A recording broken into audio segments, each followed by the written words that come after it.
Läuft das Band? Ja, dat. Dann los Jon.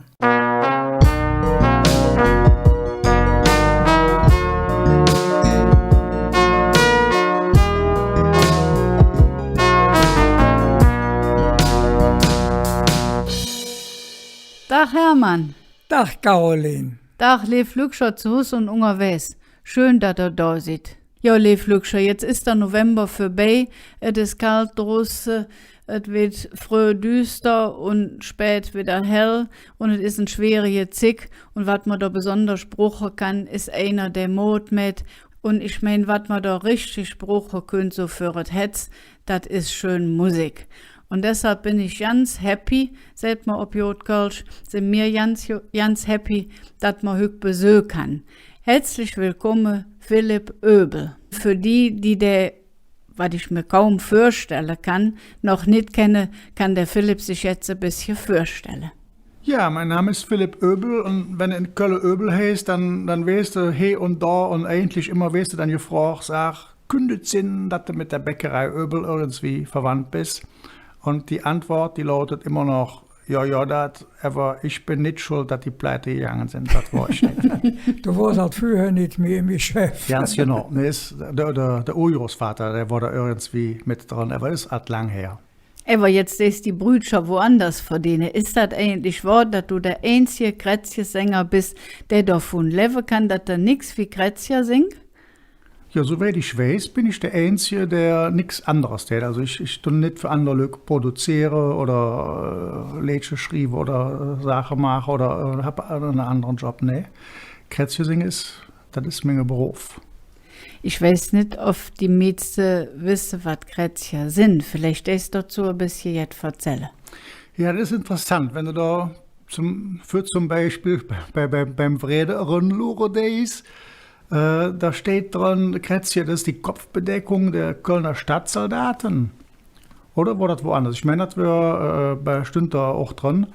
Und das kommt daher, weil die war aus Wolle und das dann und wann das wollene Ding auf dem Kopf und dann das halt eben jucken und dann tät man sich kratzen. Ja, besonders wenn die einen Blatt hatten. Ne? Besonders wenn die einen Blatt hatten. Dann täten die Kretschje jucken. Ja.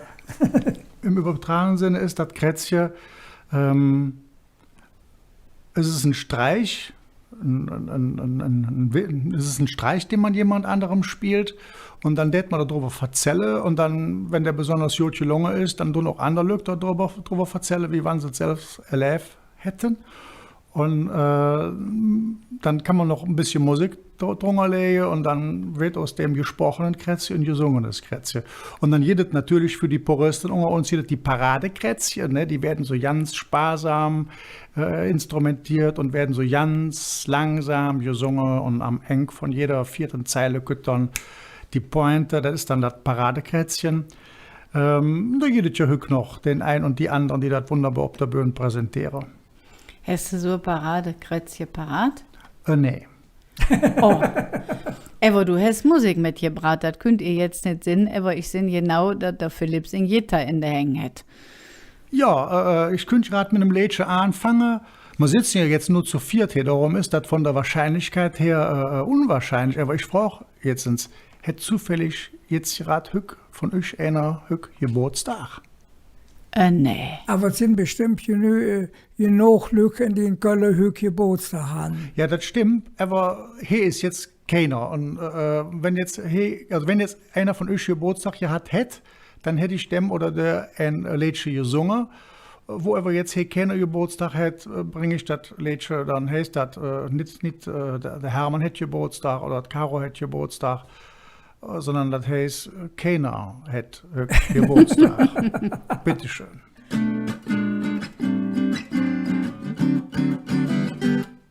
Keiner hat Geburtstag, keiner weet hück, ja.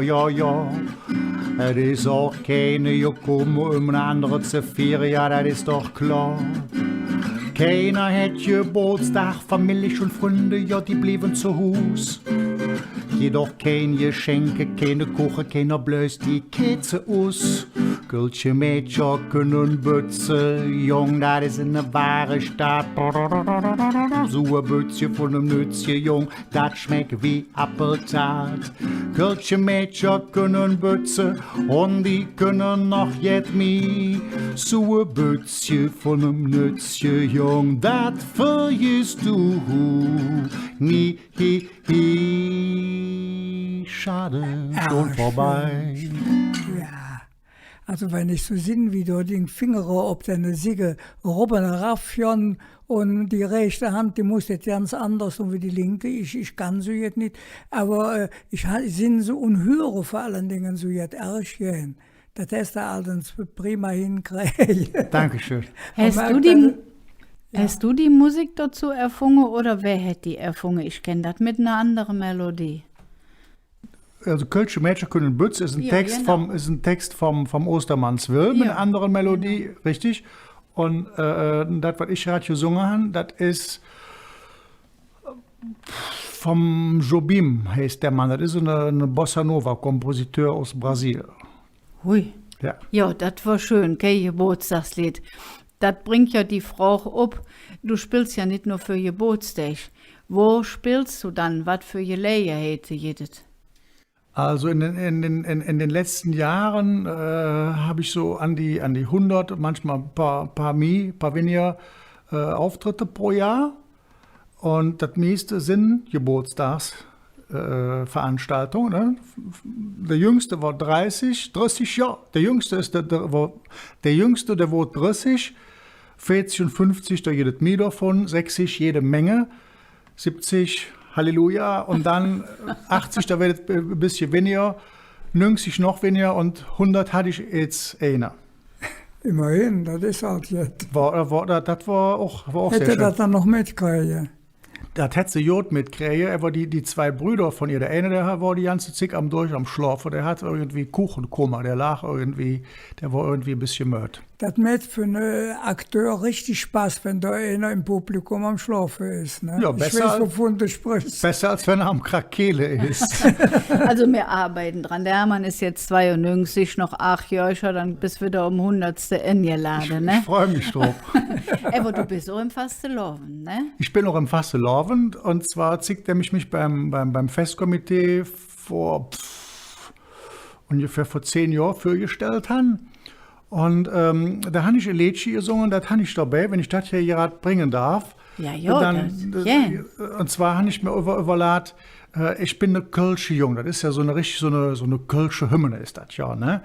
Und dann habe ich mir überlegt, da mache ich jetzt drauf und das ist ein Erlebnis von mir aus einer Kölschen Kneipe. Ich sage nicht, welches Brauhaus es war, aber da habe ich über eine Viertelstunde gewartet, bis das erste Kölsch ankommt. Trotzdem der Kürbis mich gesehen hatte und auch mir zugenickt hat. Also, mich habe ich gesehen, ich werde, du kriegst Kölsch. Ne? So der Daumenhu, bringst mir Kölsch, ja. Und dann eine Viertelstunde später bekam ich das Kölsch. Und in der Zwischenzeit, die Zick hatte ich genutzt und ich hatte zufällig eine Kugelschreiber dabei und dann ob die Bierdeckel habe ich folgenden Text geschrieben, ob die Melodie von Ich bin eine Kölsche Jung, von Fritz Weber. Der Köbis lässt sing beste Jess verdrühe, dehydriert läge die bald in de letzte Zühe. Wo hätt der Köbis denn bloß sing hetz? Ja, und verstößt dat dann nicht gegen dat Kölsche Grundgesetz.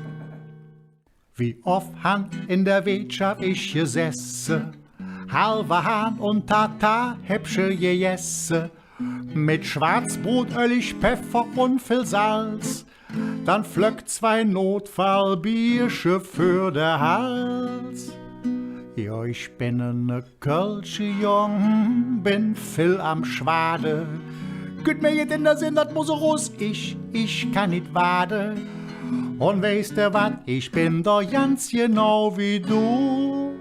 Ich hör mir auch ganz jenen Zelle Wort zu. Und der Kürbis hätte anschließend noch ein Kölsch gebracht. Der Kürbis hätte mir noch das ein und das andere Kölsch gebracht, Gott sei Dank, ja. Ja, ich höre mir Wo selber. spielst du dann so überhaupt im Ganzen oder vielleicht auch am liebsten oder nicht am liebsten, kannst du da jetzt aus dem Blöschen erzählen? Das kann ich gerne machen. Das meiste ist, wie gesagt, privat. Gott sei Dank, weil wenn du privat irgendwo gebucht wirst, dann haben die Leute, die wissen, was, ob sie zukommt und die haben Lust dafür und die jetzt diese eingeladen haben, egal ob die buckelige Verwandtschaft oder die Nachbarschaft ist, die sind auch gut drauf, sonst hätten sie die nicht einladen da zu der Gelegenheit. Wenn ich im Fastelavond unterwegs bin, weil ich jetzt auch 10 Jahre bin, im Fastelavond sind das Hauptsache sind das kleinere Säle, beziehungsweise im Drumherum, also wenn die Senatoren sich treffen, so, ne? Zum Beispiel, ne? Da, die hören die einen zu, die singen die einen mit, dann jeder ein wunderbare Fastelavondsveranstaltung, das Jeckespiel. Das ist eine Sitzungsreihe, die jede zig 7 oder 8 Jahre. Und da geht durch die Wirtschaft und da meldet richtig Freude. Da hast du richtig Spaß an der Freude. Das ist noch so die ursprüngliche Stimmung, wie man sie gerne hätte. Ja, das ist wirklich jetzt für Hetz. Das ist wunderbar. Die kleine Sitzung, die sind natürlich auch alles Richtung Pfarrsitzung ist herrlich. So bis 500 Mann. Er wird gut drauf an. Es gibt auch Sitzungen da in der Flora-Flüstersitzung. Da sind, weiß ich nicht, über 800 Mann. Das geht auch, wenn die Lück Kölsch-affin sind, dann kriege ich meistens auch Spaß und die Lück auch. Mhm. Wie bist du dann überhaupt dazu gekommen, Grazia zu singen? Ich wollte immer schon irgendetwas singen. Das wollte ich immer schon, aber ich habe nie gewusst, was. Und dann irgendwie Englisch oder Französisch oder Spanisch oder so, das ging mir nicht so gut über den Song. Und irgendwann habe ich dann ein paar kölsche Lieder kennengelernt und dachte, ach, ist das schön. Zum Beispiel ein paar Lieder von den Black Föß, ja, klar. Und dann kommt das eine oder andere dazu und dann hat man irgendwann auf einem Geburtstag mit 3, 4 Lieder angefangen. Und da wird Applaus und da wird ein paar Euro extra und lecker Biersche. Und und so hat sich das mit der Zig entwickelt. Und so habe ich mein Hobby zum Beruf machen dürfen. Schön. Ja, Geschenk vom Himmel. Dann tun uns Na ja. jetzt Spiele. Okay. Von der Pudelbande habe ich noch ein schönes Lied, das heißt He Dated Wie. Und das ist die Version von meinem Hausarzt. Also der hätte mit dran ein bisschen rumgeschraubt. Die meisten kennen die Version von den Black Föß. Und hier kommt jetzt so eine Melange von dem Original, von der Pudelbande, von den Black Föß-Ströfje und mein Hausarzt, der hätte halt auch jetzt mit zu tun. Bitte schön, eine Hausarzt-Version von He Dated Wie. Wisst ihr noch vor 20 Jahren, wie das alles schön he war?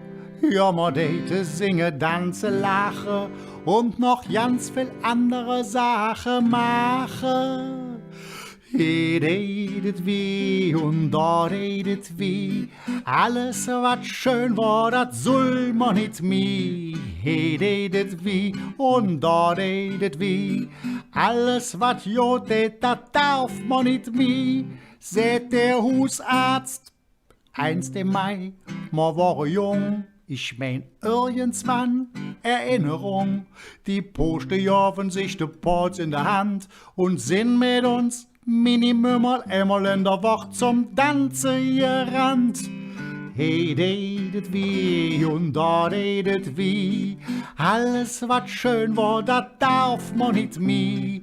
He datet wie und da datet wie, alles was jodet, das soll man nicht mi. Seht der Hausarzt, der Black Föß singe ganz dezidiert, kein Hemmsche, kein Biersche, kein Schabau, kein Zarett, kein Butter, kein Blutwurst, weil alles ist so fett. Bluthochdruck, Demenz und Cholesterin. Und wenn du Glück hast, hilft der Jäger eine Emma Aspirin.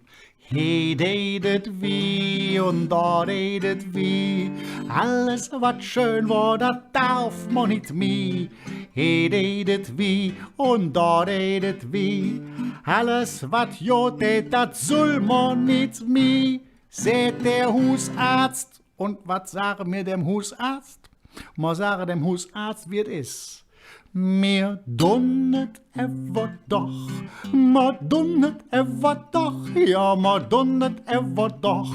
Und wenn der Hausarzt dann frösch so, ja, und Details, dann sagen wir dem, wie es ist, dann sagen wir dem lieben Doktor, ma dunnet einmal, manchmal zweimal, maximal dreimal in der Woche.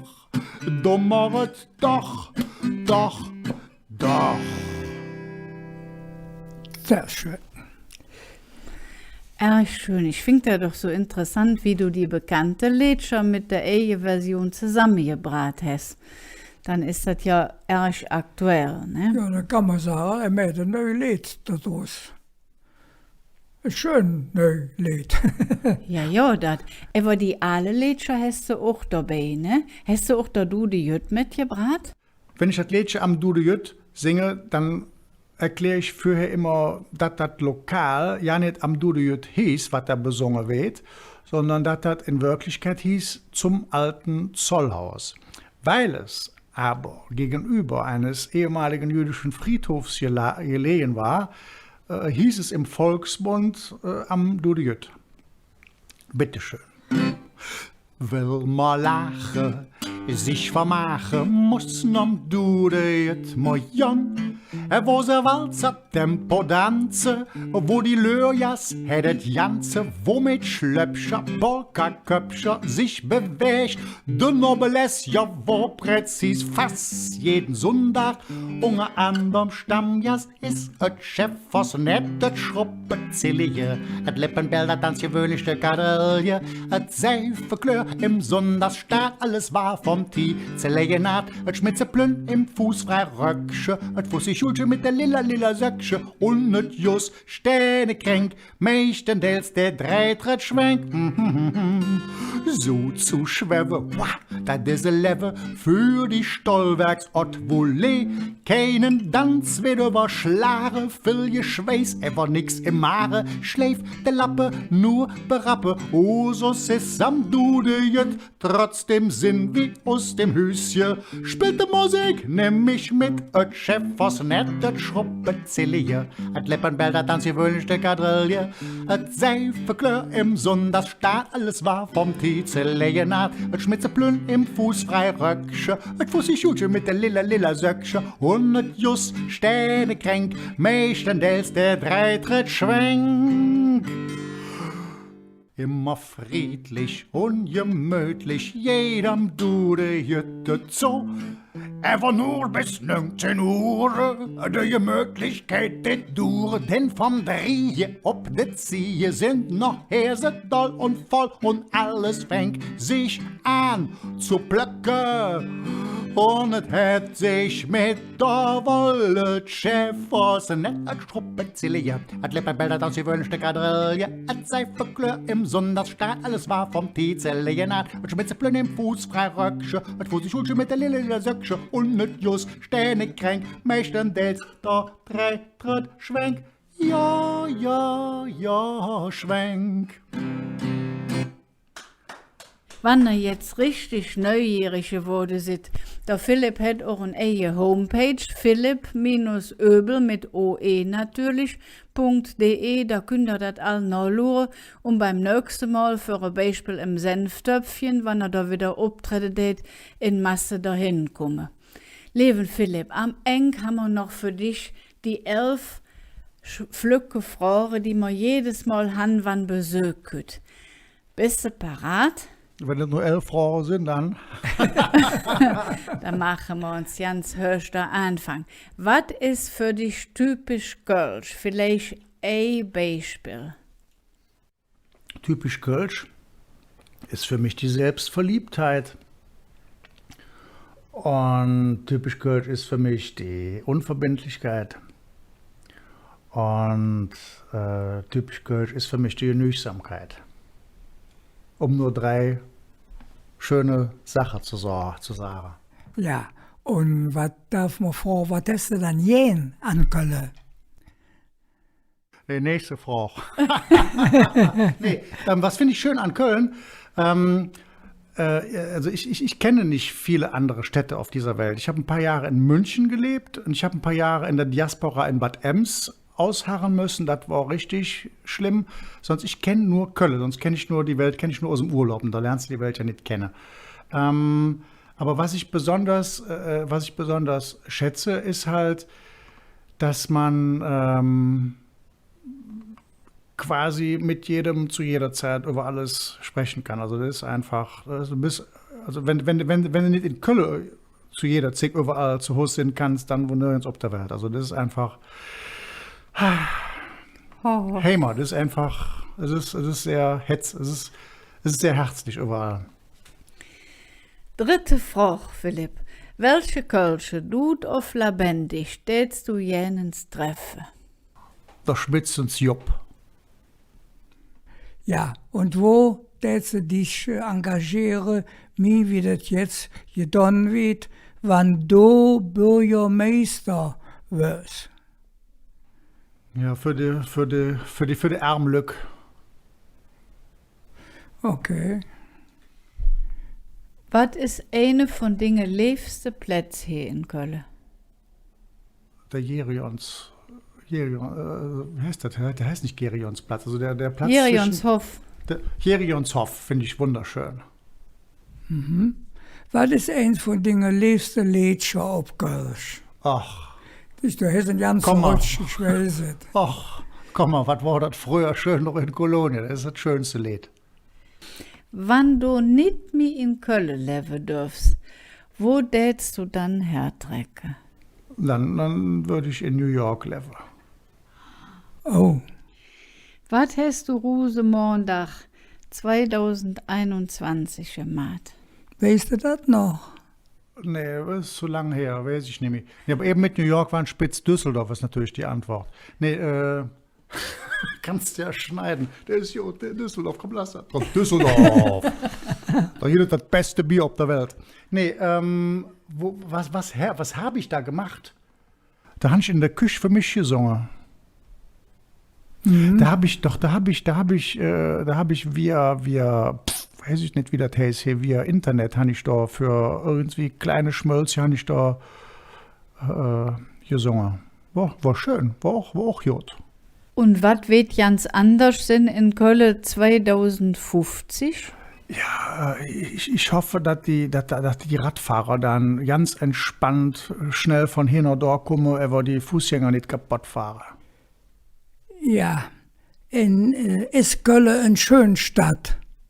Ja, wenn du weißt, wo du die Euro zumachen musst. Und die letzte Frage, du kriegst Besuch von einem, der noch nie in Köln war. Ein Mensch im mittleren Alter. Besuch für einen Tag. Was möchtest du dem dann von Köln zeigen? Mit dem Jonich an der Ring, über die Hohenzollernbrück, über die Düxerbrück zurück. Dann jammer 3 lecker Bierchen trinken und eine halbe Hahn essen. Für den Bierchen könnte man um den Dom rumjagen und nach den 3 Bierchen könnte man sich für den Dom legen und loren, wenn Sommer ist. Schön. Hui. Ja. Hast du schon das Ende gesehen, der vorm Dom lag? So? Nee. Musst du es machen. Musst du dann nur eine Matte mitnehmen, sonst liest du in der Sod. Das ist super. Aber kann man natürlich nicht samstags und mittags machen, aber das ist eine tolle Sache, sich da hinzulegen. Oder ein Stühlchen, musst dich ja nicht hinlegen. Nimmst du so ein Stühlchen mit, wo du so gucken kannst.